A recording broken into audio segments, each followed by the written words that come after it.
watching Delhi News. 4 amendments पेश किए गए स्पीकर की इजाजत से।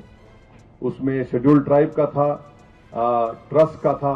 ने ट्रस्ट इसलिए बनाया गया कि अब कोई प्रॉपर्टी बॉम्बे ट्रस्ट एक्ट के तहत वक्फ है, तो मोदी ने कहा कि मेरे दोस्त को बचाना है। उन्होंने एक यतीम खाने पर अपना आलीशान महल बनाया है, तो उन्होंने कहा कि अब ट्रस्ट जो पहले बनाया गया और अब बनाया जाएगा वक्फ की प्रॉपर्टी नहीं होगी।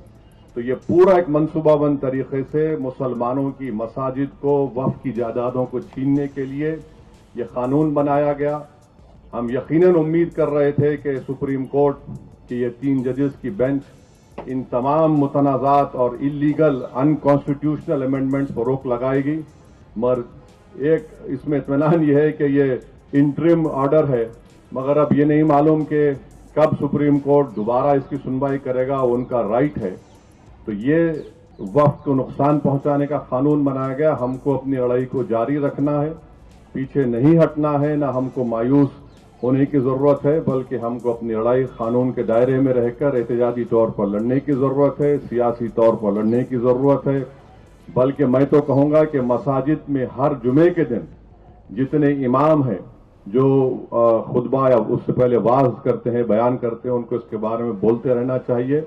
और तैयार हो जाइए, इस मुल्क में अमित शाह एनपीआर एनआरसी करने जा रहे हैं। आप देख लीजिए, पहले उन्होंने कहा कि बंगाल के मुसलमानों को उठाकर बांग्लादेश में फेंक दिया, अब कह रहे हैं कि आबादी बढ़ रही है।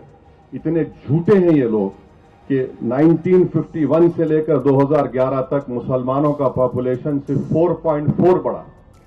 और होम मिनिस्टर रहे थे अमित शाह, कहते हैं आसाम की मिसाल। अरे आसाम को से नागालैंड बना, मेघालय बना, अरुणाचल बना। अगर किसी की आबादी 100 है, 100 में अगर 10 लोग इजाफा हुए तो 10% बोलेंगे। अगर किसी की आबादी 10 है, उसमें 10 लोग बढ़ गए तो 100%। तो ये इनका मामला है। तो ये एनपीआर एनआरसी भी कराना चाह रहे, 12 हर तरीके से मुसलमानों की शनाख्त को खत्म करना चाह रहे हैं, मुसलमानों की मजहबी जो शनाख्त है उसको खत्म करना चाह रहे हैं, मुसलमानों की जो मजहबी इबादत गाहें उसको छीनने के लिए कानून बनाया गया। इससे कोई मकसद नहीं, सिर्फ तबाह बर्बाद करना है, हमको बचाना है। जिस चीज का मालिक अल्लाह है, उसके लिए इंशाअल्लाह हम तमाम कोशिश करना है। पर्सनल लॉ बोर्ड के साथ हम थे और रहेंगे इंशाअल्लाह ताला। आज 100 यहां पर जमा है, मैं लिख के दे रहा हूं वजीर आजम, इंशाअल्लाह ताला एक वक्त आएगा यहां पर 2 लाख लोग जमा होंगे तुम्हारे इस काले कानून के खिलाफ। अस्सलाम वालेकुम।